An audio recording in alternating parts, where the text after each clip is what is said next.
You started a program, it's really good. There's no way to do it. The whole bunch of people right at the end. Yeah, make it a little bigger. And you add that, then that is All right, let's get moving. Thanks for coming out. Welcome to the November 16th, 2023 Monroe County Planning Board meeting. The meeting is being streamed, I believe, and recorded. So keep that in mind. We do have 4 amendment votes, meeting minute approval today.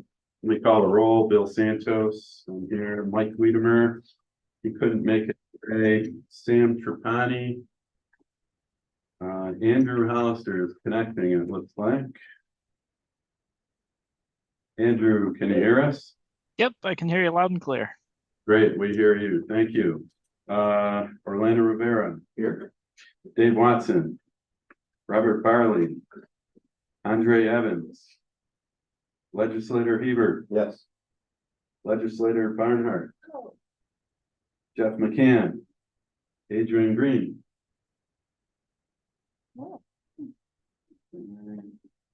Amy Grower. Laura Smith. Yeah. Robert Franklin. Afternoon, Chairman. Good afternoon. Josette Mangieri. Here. Richard Tantalo. Okay. Oh, great. Oh, okay. There we go. Thank you. That was wrong. Yeah.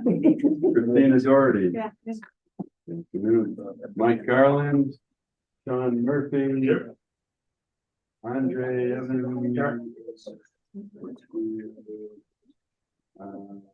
Adrian Green. And Rafali just joined via Zoom. Robert, can you hear me? Yes, sir. Thank you. We hear you too. Great. All right. Ishin or Rochelle, would you like to introduce any staff? Sure, Ishen and I are here. Peter Elder, David Rylick, and Rosemary Rivera from Board of Elections. Welcome.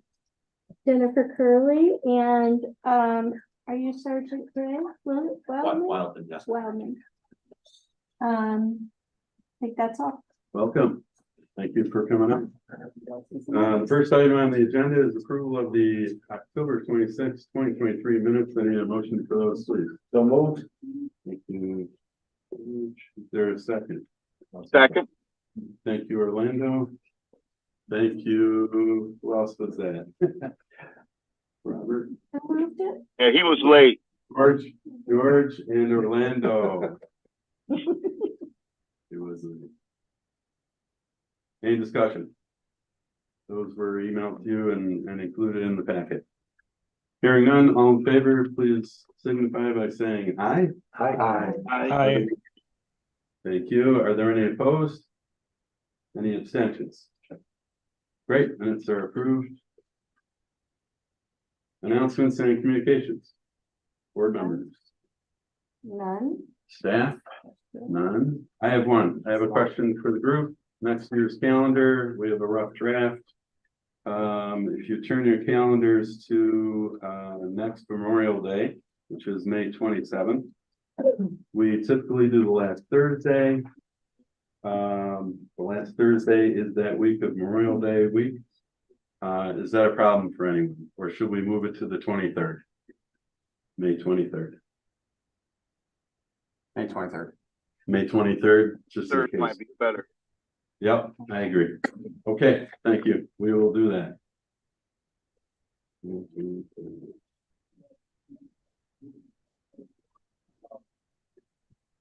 Very good.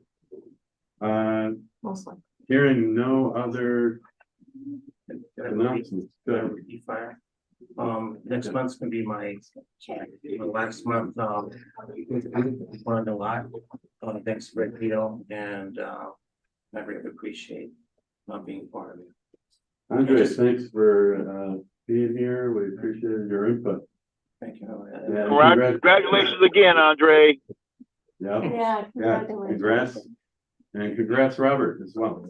Mhm. Thank you. Right. All right. Any other announcements? Hearing none, we'll move on to action items.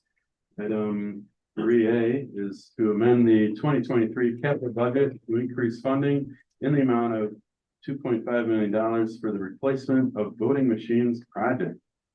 And we need a motion for that, please. Second. And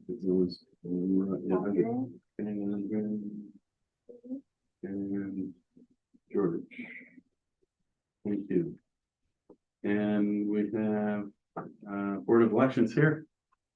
Or David, go ahead. Sure. You have the floor. Thank you. Well, thank you all for being here and thanks for having us. So just a little bit of background. We were here last year about this time. We discussed these specific machines that we are now looking to purchase. We were very much in a different place at this time last year because we weren't 100% certain which machines we wanted to get, but we were definitely leaning towards these Express Vote XLs. At the time we spoke last year, these machines were not New York State approved. That changed this year in August. They finally got approved. They've gone through the rigorous New York State testing, and now they are one of 4, I believe, vendors that sell election machines now in New York State. So these are the ones that we've had. We've had all 4 vendors in multiple times. We've seen their demos. We've seen these machines specifically in action, and the commissioners feel that these are the best machines for Monroe County voters moving forward. The current machines we have are Dominion machines. They're anywhere between 13 and 15 years old. So they are definitely at the very end of their life cycle, and it's starting to show. So this is something that the commissioners would like to purchase these machines. We are being offered an early adopter discount by purchasing these at this time. We have some grant money that's part of this request, and as well as we will be using part of the BOE budget for this purchase. But the commissioners would like to purchase these machines and then begin to roll them out in 2025. We will take 2024 to start to launch these to the public and get the public familiar with them. You know, we have a vast advertising campaign that we're working on right now. We will be doing commercials. We will be going on, you know, local news agencies and just doing a little bit of demo. We'll be going out into the community and letting people come up and actually touch and do hands-on stuff with these machines all of next year, so that we, especially the second half of next year, because, you know, people have kind of short-term memory. So we'll be doing that especially heavily towards the end of next year, so that when we do roll them out and actually vote on them in 2025, hopefully everybody's had a chance to see them and touch them and be exposed to them in some way, shape, or form. So we are requesting, so when we first put this plan together, we first put money in the CIP in 2019 for voting machines, and then we put the rest of it in 2021. We didn't even know these, I didn't know if these machines were really a thing at that time. We just knew that we were getting to the end of our current machines. As the years went on, the dollars started to become clearer of how much we would need, as well as the machines and who was going to get approved and the players that were going to be available to us. So that is why we ended up short on our original request compared to where we are now, and that's why we do ask for a little bit more money, because they're more expensive than we realized. And now that we know which machine we're actually going with, we have hard figures, and this puts us over, excuse me, the hump of where we need to be to purchase these machines. So that is our request. You know, we're happy to take any questions. We have one machine in our office right now that anybody can come down and get hands-on with and touch the machine and use, just to see what you guys think. And it's a, like, you know, as you can see in this pamphlet, it's a 32-inch touchscreen, but there is a paper ballot that is ultimately shown to the voter, and then they can compare the two, and then you can cast it. So it does meet all the, like I said, the New York State requirements, and I think it meets most of the voters' concerns that people had. So and it's not a Dominion machine, which I think is probably good for a lot of people. So yeah, we're happy to take any questions you guys have, but that's really our request. Any questions? So the extra $2.5 million is because of higher costs per machine than you expected. Higher costs, but like I said, when we really first put the CIP together, we actually didn't have any kind of figures. We just went based on old numbers, which were at that point, you know, 10 years old. So we put some money in there, and then, you know, to be completely transparent, we put that money in 2019. We had to use actually some of it for the poll books, the electronic poll books. So it was for voting machines, and then New York State halfway through the year sprung election laws on us that required us to purchase those. So we had to take some of that money out too. So either way, we were going to end up being short. But now that we're here, we can see just how short we are, and we have a better scope of, what this looks like from when we started this in 2019. Is it for the entire fleet of voting machines? Yep, we'll be buying 1,000 machines, and our old Dominion machines will be recycled per New York State and federal guidelines, and so we'll be completely going ahead with these as the new machines. And how long do they last? The life cycle that we've been told is approximately 10 to 12 years, which is actually what the Dominion machine life cycle originally was. So like I said, we're on about 15 years now, so we're really pushing it. And so that's not to say that these won't last that long as well. But hopefully we probably don't want to push it that far again. Right. It's nice that you can review your ballot. You can't do that now. Yeah, Right? So, yep. So you'll be able great. to compare it, and there's a little checks and balance there. Do you store the paper ballots for a period of time afterwards? Yep, we'll store the ballots. As far as I know, that those regulations haven't changed with this, so we'll follow the same regulations that we've been following. Yep. And we're on a cycle that every certain amount of years we recycle, 2 or 4 years back of the ballots and stuff. Right. But this will be no different. These have replaceable batteries, or you just plug it in and charge it up before? They do have a battery, Yeah. and I believe it's lithium ion, so it's kind of like your cell phone battery. So it's they actually have 4 batteries in them, but it's kind of the same thing. So there is battery degradation. That's a concern. Like over the life of the machines, the battery might not last as long. Yeah. So as we get through it, we'll have to do testing, which we do now currently. We'll have to keep doing testing. And as the batteries do degrade, I'm sure we'll have standards that when we get to 60% remaining, we'll have to, there'll be a cost for the vendor to come in and replace those at that point. But it's really no different than any other battery that's out there, either in electric vehicles or in your cell phone or. But can you operate it by plugging it in, or does it have to run Yes. the battery? Oh, no, absolutely. No, we're gonna prefer to have them plugged in at all time. Yeah. It's just that the power goes out. I think they say 6 to 8 hours of voting on the battery. Mhm. So, so it has a battery at all times that's in there that's charged. But they will be plugged in. Yeah. Okay, great. Yep. Yeah. And over the life cycle, will there be software, firmware upgrades that have to happen that Yeah. are included as part of the original price? Yes, that's included as part of the price. We have software and maintenance, we have software and hardware maintenance. I believe it's a 5-year deal. So once we get beyond the 5-year deals, there might be recurring costs. That's the same thing we have now with our current machines. Right. And kind of all operate out of the same playbook, I feel like. Great. The screen, if you look at it from the side, can you actually see it, or is it blocked? Is there? To my knowledge, it's not like it doesn't darken when you look at it at the side, but there is a curtain around the machine. So it's kind of almost back to like the lever days. Okay. So there is a curtain that goes around this. I know that it Got doesn't it. really show it here. Oh, it's on the back of the Express Code XL document. There's a curtain. Oh, that yeah. shows when it's closed in. So You don't need it. right, yeah. Okay. I don't think it's like a privacy screen or anything, but Right. there does have that screen going around it. So Sure. And just to be ready for this, because the code guys work for me, is this ADA compliant? Going in the- Absolutely. Okay. And it's actually better because every one of these machines is ADA compliant, where right now we have specific BMD machines that are fully ADA compliant, and then a scanner machine that's more of just literally a tabulator. So these machines, all 1,000 of them will be a ballot marking device, essentially. All 1,000 are fully ADA compliant. Okay. Yes, they've done rigorous testing with the ADA community, and everybody, they have good feedback on that. Their height is situated so that a wheelchair can roll up right to it and stuff too. It's very well made. I mean, they took all that into consideration. It looks like if you're in the wheelchair, the feet goes, you're head on. Yeah, yep, yeah. That's why the wheels kind of stick out at like an angle. Yeah. Okay. All right. Any other questions? Good questions, everyone. Hearing none.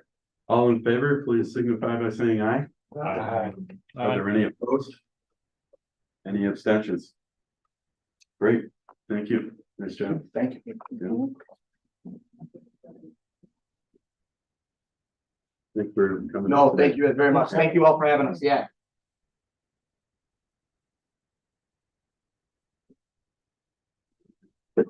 Next up is item 3B, and that's to amend the 2023 through 2028 capital improvement program and the 2023 capital budget to add a project entitled Regional Investigative Operations Center leasehold improvements in the amount of $1,207,500.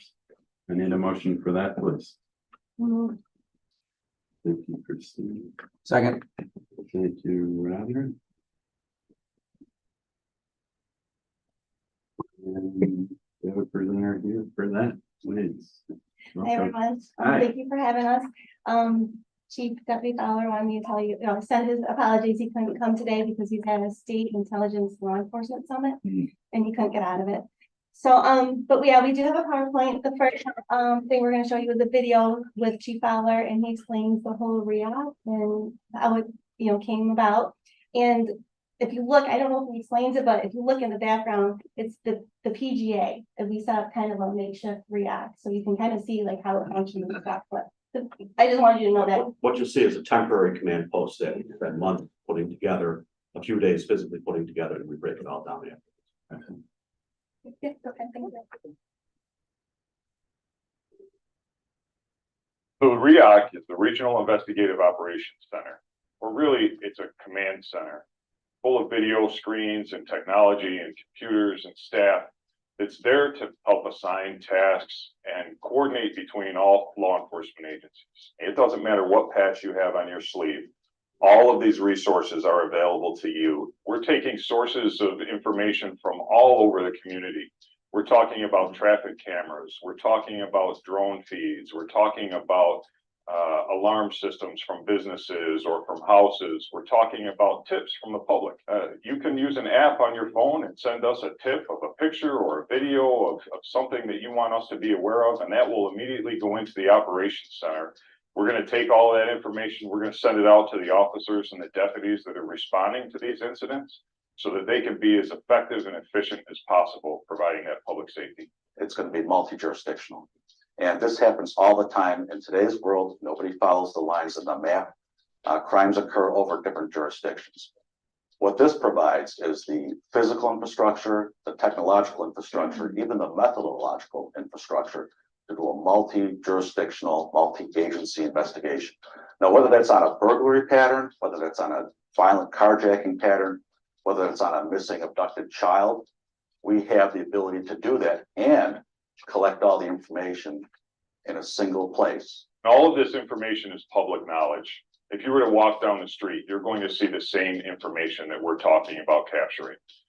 These are police blue light cameras that are up on the light poles. They're drone footage of overhead of public streets. They're traffic cameras on the expressway. All those sort of information that we capture is coming in from those type of sources. I can assure you that we're taking public information that already exists and we're bringing it into this operations center. Those traffic cameras, those dash cameras on the dash of a police car, your community cameras. We're also taking information that businesses, schools, and people voluntarily share with us. So we have the ability to take those things into this operations center and review it. So if a school wants to share their floor plans or their video screens, they can do that. But again, it's voluntary. Now, we do police work. Some of that police work is undercover. Some of that is video that's not of a public nature. But I can tell you that each and every time we do that, we follow the privacy laws, both the federal and the state privacy laws, and we seek that court order every time we need to do that. This is a temporary operations center set up just for the PGA. We have to rebuild these every single time we have a major investigation, a large public event, all this sort of stuff. We have to continuously rebuild this. What we're proposing is to build one permanently, keep it in place, and use it every single day. So we brought together resources from our federal, state, and county partners to be able to strategically deploy UAF to ensure that we had eyes on any potential problems that arose, to be able to assess traffic situations, to determine if the personnel resource deployment was being done effectively, to be able to ensure the safety of the participants and spectators to the PGA. So let's think back to the Buffalo snowstorm, that tragic snowstorm that took over 40 lives last year. That impacted a wide area of the community, and they had very little notice. They didn't have time to take 3 weeks or a month to establish an operations center. What we're proposing is getting a permanent facility in place that does this on a day-to-day basis.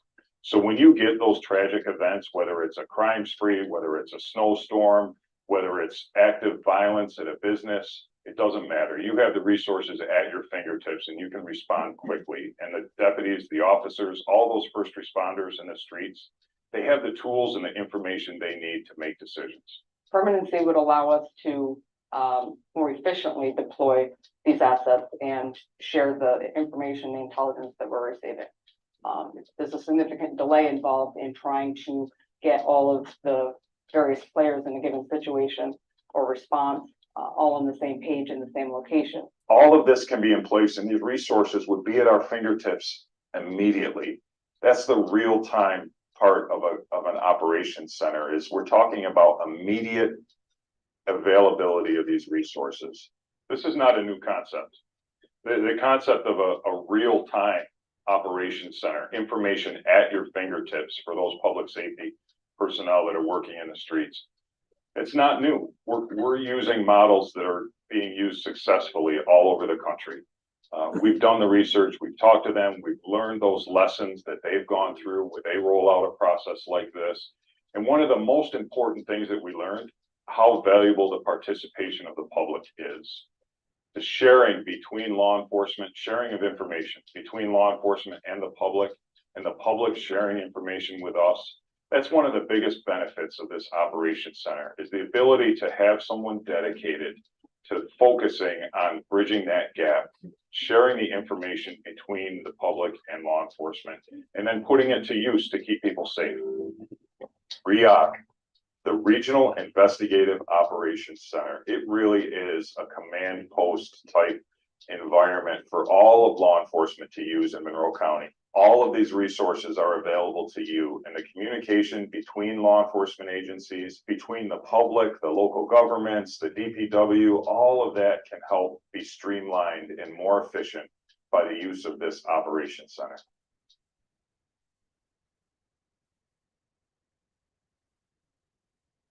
I'm Greg Wild from the Sheriff's Office. I've never been to one of these meetings before, so I apologize. But the protocols, okay, if I should do that. Sorry.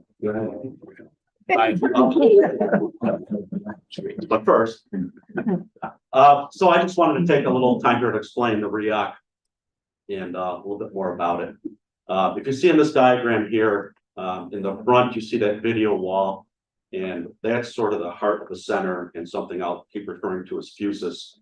Fusus is the software that takes all these different electronic inputs, whether it's video, license plate readers, third-party video, our CAD system, the computer-aided dispatch, our records management system, live streaming from body cams, the next generation of police officer body cams or live stream dash cams, drones, and puts it on one single pane of glass that we can use to manage emergencies or fight crimes. And when I say we, this is in all hazards. It's not just for law enforcement. If I talk about the base staffing in those desks up in the front, we now have 3 threat analysts. The wider desk in the second row is for the duty analyst. And then the offices on the side will be the fire coordinator or fire bureau coordinator, public safety coordinator, Derek Hardy, hopefully. And then the deputy for the REOC and ROCTAC, the REOC sergeant, that's on the left side. On the right side would be the IT specialist or network engineer assigned to the REOC, an investigator assigned to the REOC, and an investigator sergeant. So that would be the base staff for the REOC. And day to day, they offer the real-time crime support and help manage things. For instance, last night or 2 nights ago now, the missing person in Black Creek Park, a man with Parkinson's disease, who left his cell phone, his keys, and everything in his car. The information from the family was that he could only go a certain distance. There's no way he could have made it out of this radius due to his ailment. And they had both the drone, they divided up space between the drone and the state police helicopter. And a lot of fire resources went into searching that area. The helicopter actually found him well outside of that radius, but only because he had started a fire. He'd fallen, he couldn't get back up, and he started a fire just to keep warm. What would have been really helpful and helped that whole thing run more efficiently, and everybody agrees, if we didn't have a helicopter and the drones to help cover that space, by the time we found them, we probably would have been dead. But what would have helped is if we could use Fusus to show fire exactly where our drones were checking, so they knew how to deploy their manpower better and their equipment. And with Fusus now, we can do that. We'll be able to start doing that very soon. So that's sort of an all hazards example. The next level would be if we had, let's say, a carjacking pattern throughout the county, multi-jurisdictional, that we don't want to end with a homicide on Buell Road. Instead of right now where the coordinators get together every 2 weeks and the crime coordinators from each section or each department, and somebody says, hey, let's put together a task force. Where do you want to have it? Hey, Brighton PD has a huge roll call room. Let's use theirs. Well, we can, but we can't use it on Thursday. How about Gates? They've got the big community center. Yeah, let's go there. Okay, who's got laptops? We don't need to do that because now on this other slide towards the top now, if you see the sort of the triangular tables, that's room for 20 investigators. Some will have computers, some will have plugins for laptops, where it doesn't matter what agency, if it's all sheriff's office, if it's 6 different agencies, they can come and plug in. We have the physical, when I watched that video, I think I like syllables way too much. But we have the entire infrastructure to make it happen, including something we call a leads desk model. The room kind of in the middle to the left here, it's a leads desk office, the second office down on the left. So that Gates PD, they love to run leads desks. It's a great model. That's how they do their investigations. Fantastic. We're set up for it. If it's a department that doesn't run leads desk, you just don't use it. State police use the leads desk. So we can accommodate whoever the case agent is going to be, whether it's a sheriff's office or not. And so we can run that task force out of this building. To the top right, that's a classroom and also a room to run operations out of. So if you have to run a tactical operation out of there. In the top left is the surveillance unit. So think of, super secret squirrel type things, hold hammers and things. As we go down on the left side, that first blank space, the top blank space, eventually we hope to have that be a drone as first responder cockpit. And the drone is the DFR program, drone as first responder, are pre-staged drones throughout the county in launch boxes. So if you have a tanker overturned on 490, or, and I'll get into more about this next one in a minute, if you have an active shooter, God forbid, at St. John Fisher, the drone will deploy to the XY coordinates on the CAD job card and go into a survey mode on its own. This is a whole new level of FAA approval for us because we don't have the line of sight, the physical line of sight.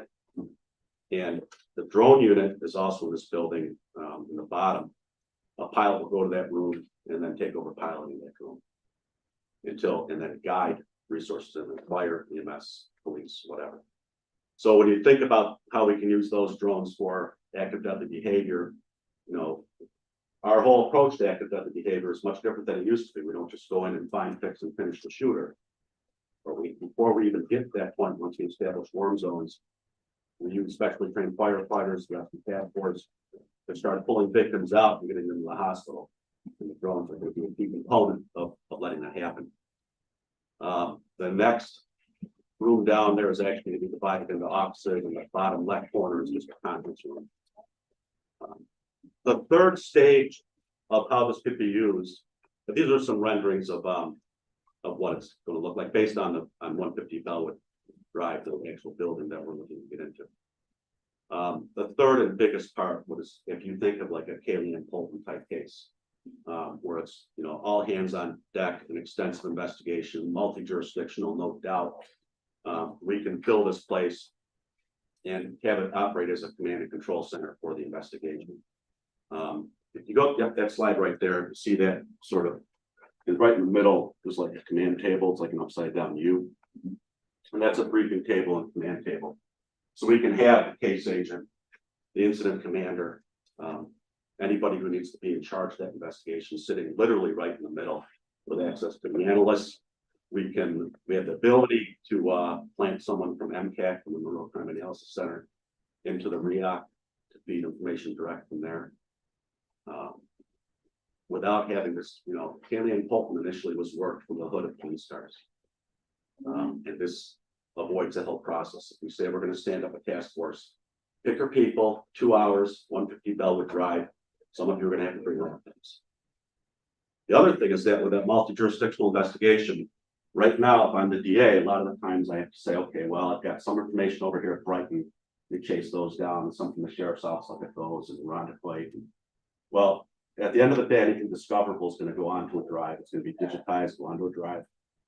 And when that investigation is done, that drive gets pulled back up the cloud and given to the DA's office. So they have everything. But they always have the option of chasing down individual sources, but they've got it there, makes it cleaner. And the lead test is followed to the software for that, which is essentially like an Excel type thing. It's going to be on there. I don't want to talk too much about it, but yes, sir. Two questions. How is this different than the building that was built under the Monroe administration at one point? It seems like it's a similar building. Is it possible that we can just simply The command center. The command center. Emergency is 400. 400, yeah. Yeah, so that was actually the first building we checked out. And there were a couple issues with it. One, different people were saying they were gonna have access to that building. And two, the space that we looked at was very difficult to work with. When we looked at least 7 other real-time crime centers, mostly on the side of the country.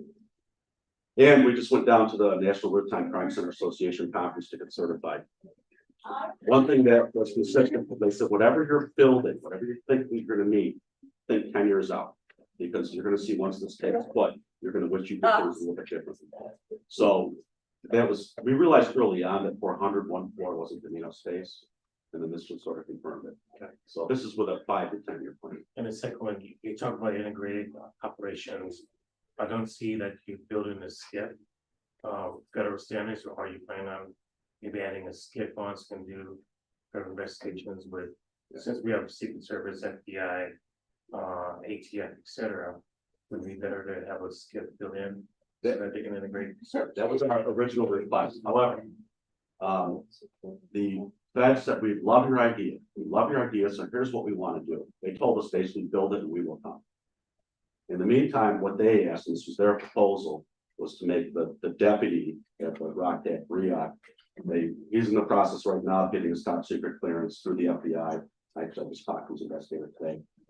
And he's going to be liaison from the REAC, the JTTF and the FBI. Okay. So they're starting with that so that they can have the free flow of information. But you need physical space to. Yeah, but there's no plan to put a skip in this building. So that's going to be at least 5 years out. They did come in, the FBI did come in and they went to all the spaces with us and discussed everything with us. So I mean, they know about it, you know, so it's in the works, but they want us to do this first. They want us to see if we can do it. It's what it is. I know, but. Okay.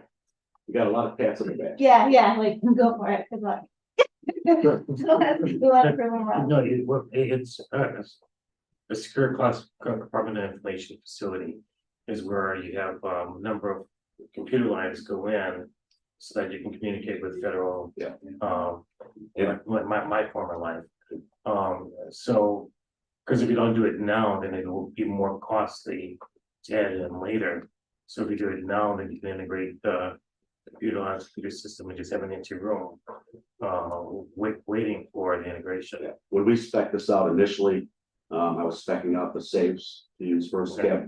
A skip cannot be on walls that border the outside. It has to be internal. It's protected by all kinds of electronic measures.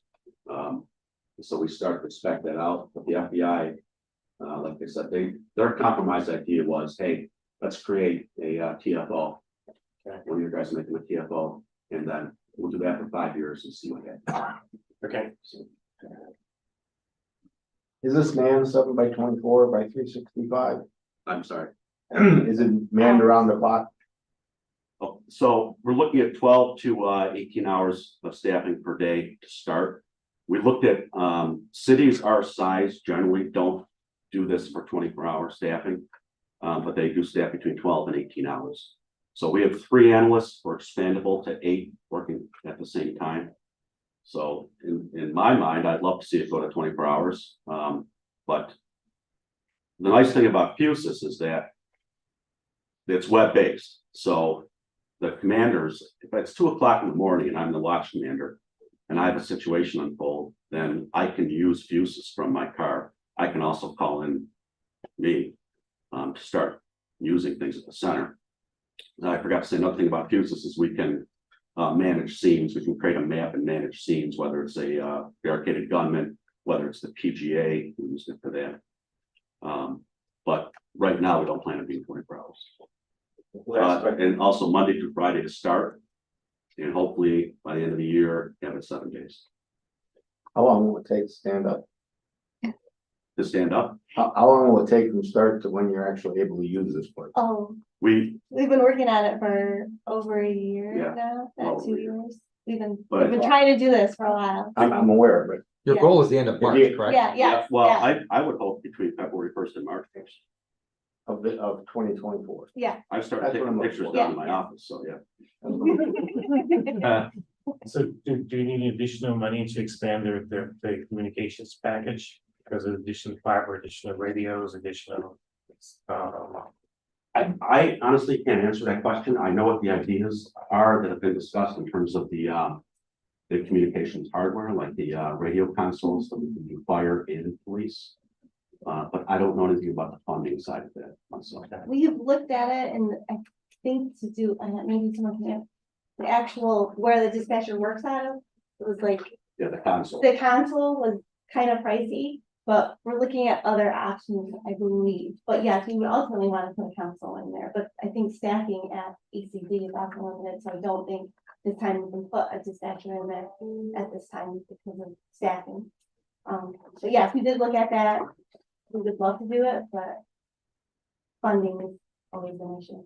So we've had our analysts doing sit-alongs at ECD and doing ride-alongs to get used to the radio traffic and stopping the radio. Because are these positions that you moved, you know, like the analysts, are they already manned by somebody? So you already have these people, they just don't work very as efficiently as they could with this, without this capability. Is that the way I should interpret this? Right. Right now, we have 3 threat analysts and the ROCTAC React deputy working out of a temporary office space, sort of my office, with limited tools. We don't have, we don't have everything to make it what it could be.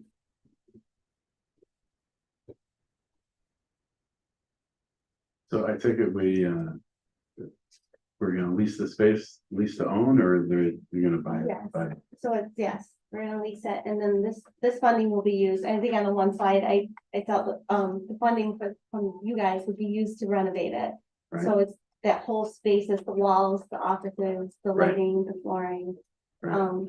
You go Is to it the equipment as well, or just? No, not any equipment, just the equipment, Yeah, because that's a low number for. Yeah, it yeah. Doesn't seem like, so we're using 1.2 other million. funding for, all the technology, and, your budget, The you're using your budget to yeah, infill here, yeah, and some grant funding. and then 5 to 10 years down the road, you analyze, okay, maybe the feds come back. Is that what the idea is? Say, yeah, Yeah. this is really working. Yes. 5 years from now, okay, now we build our own. Is Yeah. that- Yeah. Yeah. And you're gonna build it out with some infrastructure, obviously, so you can expand Yeah, in the future, right? Some, I know, like the generator and UPS. that's what I was, that's where I was Yeah, going. yeah, all that. Okay, On those, and yes, we're looking at all of that. And so basically, the idea is when it's leased, you pay the guy to build it out and lease it. Once you walk away, he owns that. So the things that the county wants to take with them, if they go to a different location, is being procured separately. right, yeah, that makes Right. sense, yeah. Any other question? George, you good? Susan? I don't know. if there's More. Pieces. Andrew and Robert, you guys all set? Yep. Yes, I'm good. I am here. I'm all set. Okay. Great, Andre, any more? Really good, all right. Any Good. help? So, hold on a second. Oh, wait, So, let me. Yeah. Hearing no other questions, all in favor, please signify by saying aye. Aye. Aye. All right. Aye. Thank you. Thank you. Are there any opposed? Any abstentions? Great, motion carries. Thank you. Nice job. Thank you. Thanks very much. Thank you very much. Good luck. So Bill, before we move to next agenda item, we have a guest from Rochester Fire Department, right? Yes, ma'am. So he's a guest to observe the next agenda item. Oh, great. Thank you. You can give a presentation, that'd be even better. Sure, you guys look it up. Here. Did you sign in? Not yet. Yeah.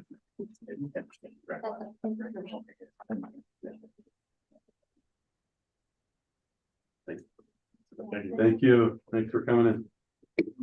Before we start the next one, we'll let our guests sign in.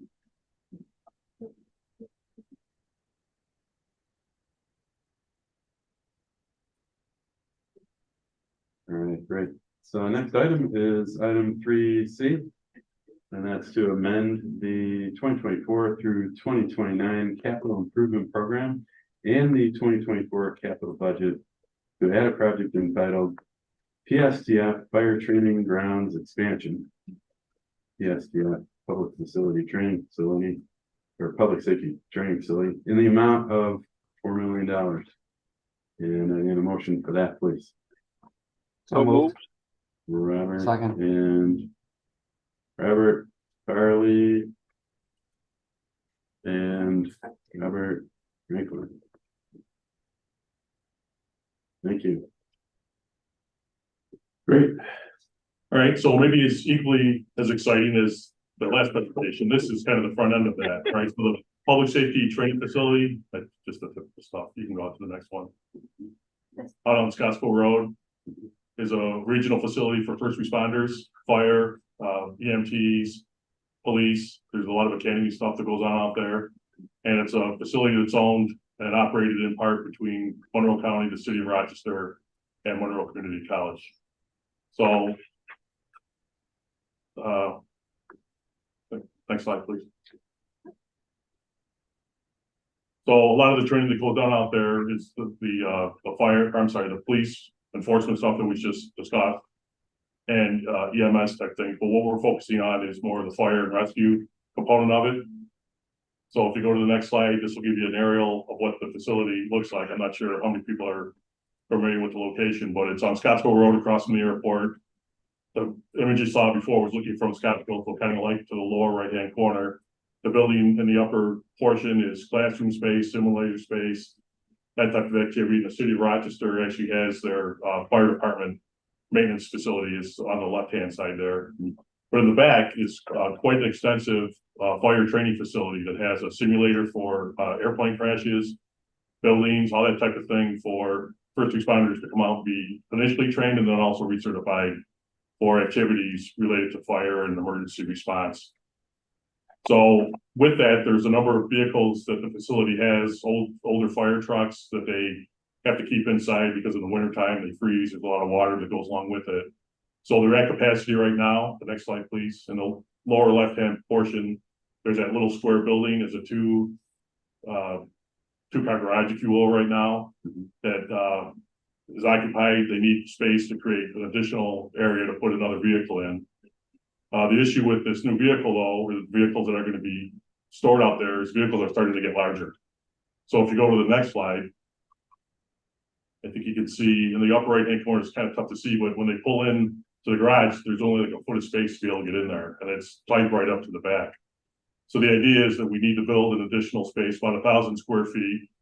It's got to be code compliant. You know, there's always a big issue. You can't just do a barn raising and expect things are going to work. There's code issues that go on. There's site conditions, because that's an old and active hazardous waste site, so there's some site remediation that has to happen, and all the accessibility that goes into it. So again, it's just the expansion of this building is just more than just building a simple garage, as far as that's concerned in this location. And then the next slide gives you an idea of where we are cost-wise. So we have design costs that go into it. The actual construction itself is about $2.5 million. There's some little equipment that's got to go along with it. The site remediation cost is a couple $100,000, and paving, and then we carry contingency, and then include an escalation in there, because of course escalation is a big issue. This has been talked about for several years. We want to make sure that when we finally get time to build it, that there is sufficient funding there. So that's how we came up with the $4 million ask for this project. Is the 2.5 based on current construction climate? Yes. So about 1,000 square feet, that's about $2,500 a square foot, which seems kind of high, but it's a tall building. You know, it's a steel structure with CMU around it. Gotta have all the fire things that go along with it, and all the code issues that happen with it. In addition to the remediation that would have to happen on site. So this is just to build that building you talked about, to house another truck. for the Correct. vehicle. Yes, Is it one truck bay or two truck bays? one truck bed, Oh, so you're coming off the end of the the building, existing building, correct? you're not extending, Well, it's two bays, we'll build a third bay for the, you're coming off. the West side, you're yes. adding a- correct. So there's continuous access to the site through the three bays. Again, this is to provide the sufficient storage and capability for the vehicles.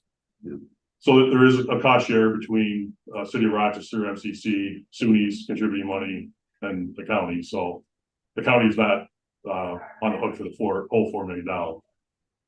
You know how much we are? Like 12%? Yeah, something like that, 400 and some odd thousand, I believe, 480, I want to say, was the calculation. 480, yep. 12%. But of course, the county has to bond the entire 4 million and that gets reimbursed. Yeah.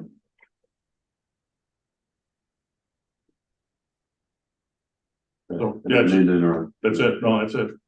Next slide, I think is just questions. Oh, well, maybe, yeah, that's right, there you go.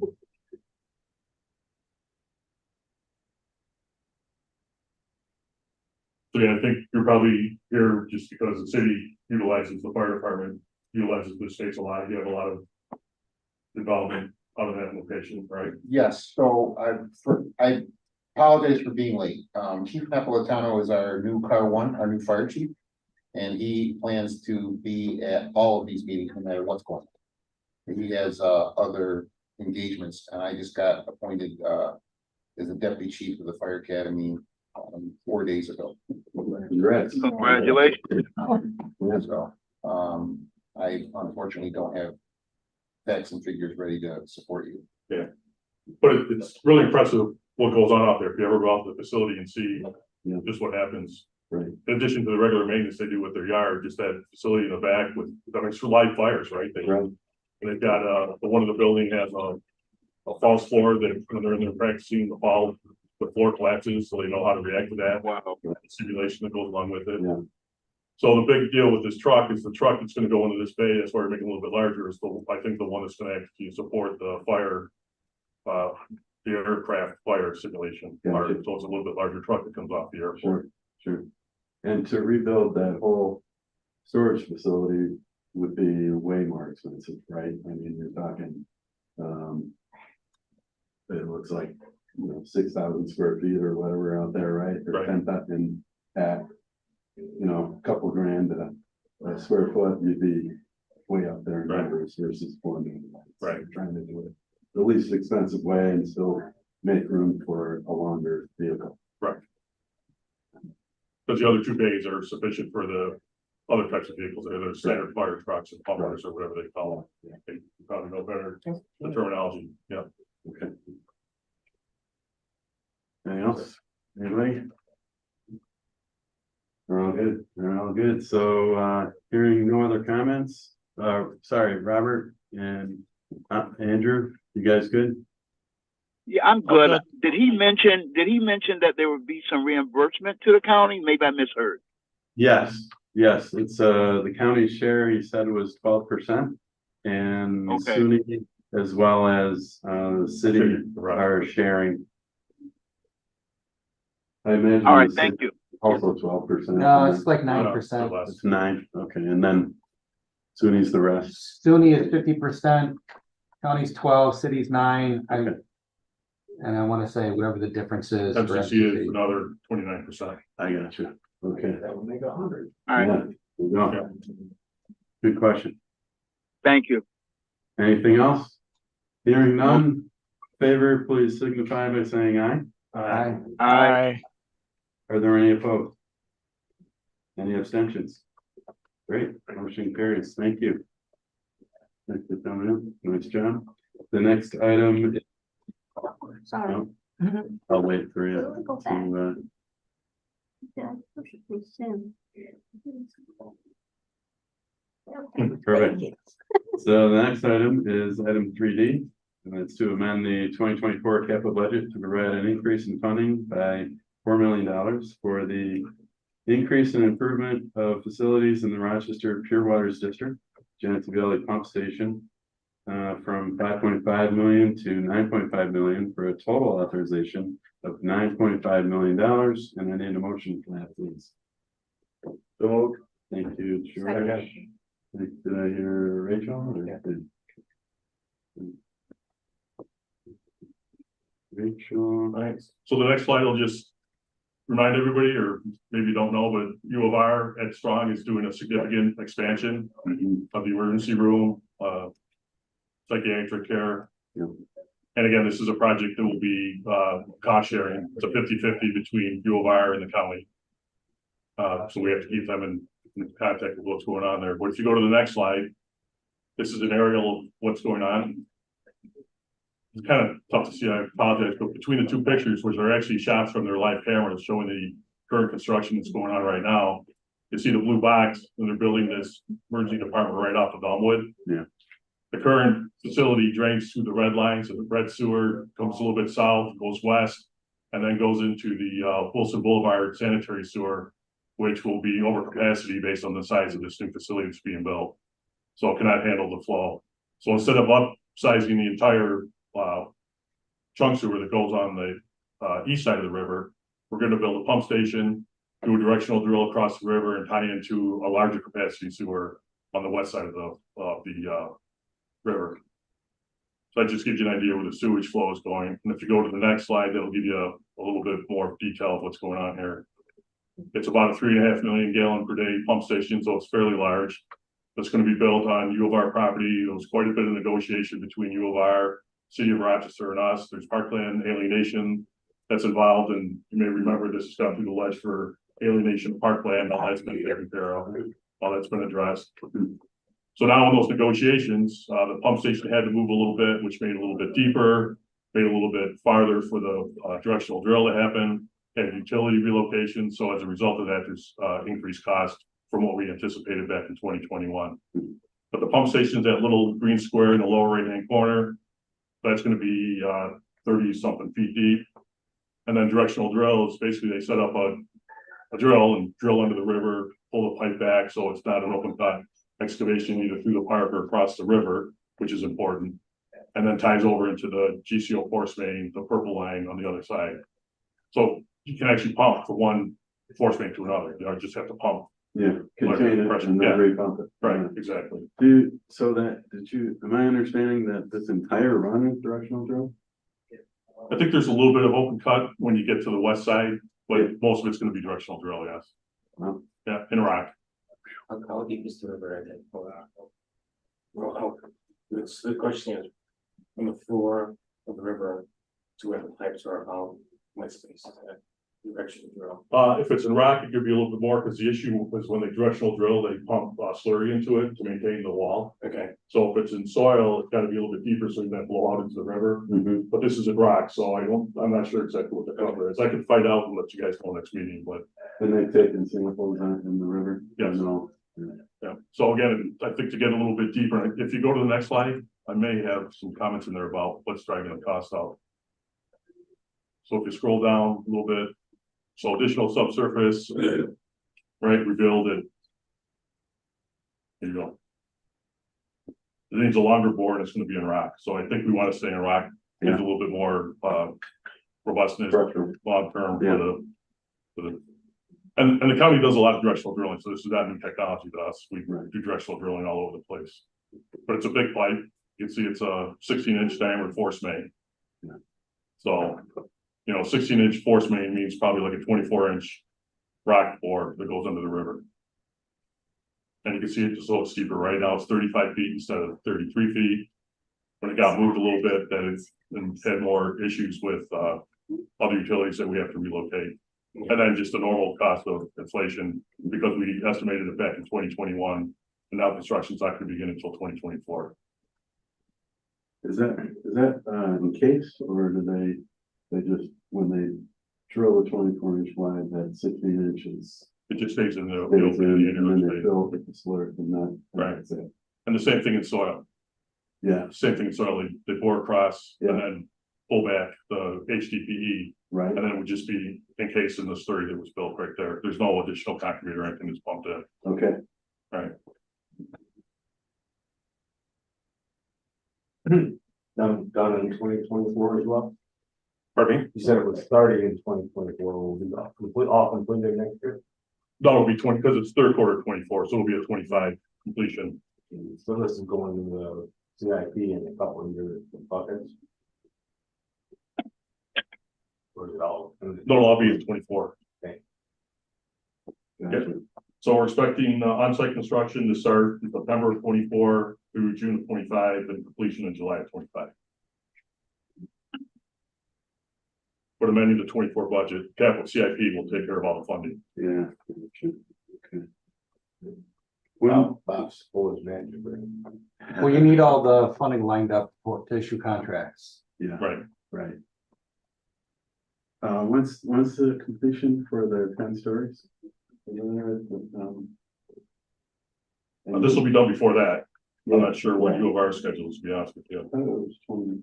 I think it's 26, so what I recall. Yeah. I was working on that. Okay. Yeah. We'll be ahead of the day, right? Yeah, that's what I'm. And we did get $1 million from US EPA. There's a federal grant of $1 million also. Right.